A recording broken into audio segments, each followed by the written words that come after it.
әкем ұзақ дәрігер болған адам, шешем гинеколог болған адам, дәрігер отбасында өскен өзім. 16 жасымнан қалам алыппын қолыма. Өйткені таулы жер болғасын адамдар аз болады. Орталықта оқимыз жаңа, колхоздың орталығы сияқты ғой. Ауылдан араға 6 километр мектепке дейін. Қайтып 12 километр жол бар, күніне.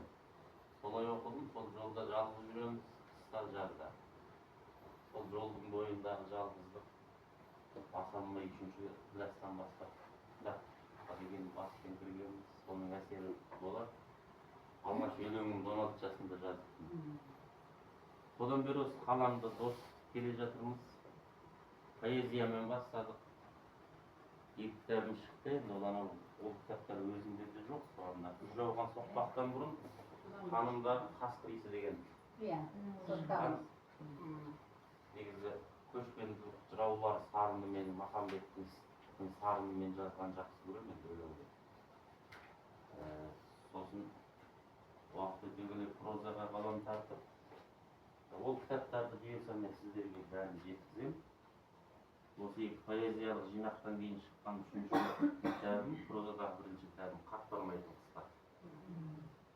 Ол өте жақсы таралыммен тарап, бірінші мыңдан ашығы ол тарап кетті, екінші рет баспамен келісім жасап, екінші мыңыншы болып ол бітіп.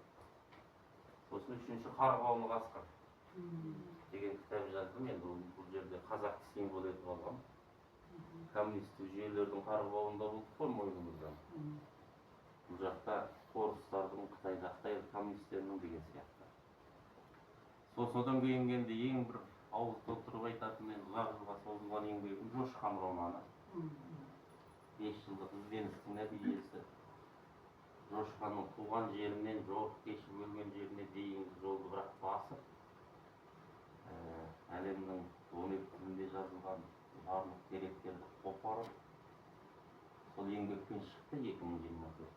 Бірақ үлкен сенсация болды. Президент оқып батасын берді, құрмет орденін тақты осы үшін. Тура бұл жошылысының 800 жылдығы деген адаммен тура келді.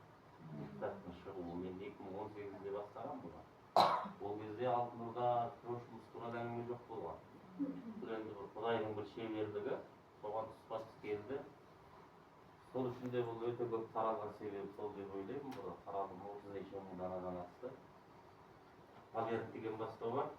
Сонымен келісім жасап, олар сату, шығару, қомталар сатып алған. Бір несі менің өзімде кітап болмайды.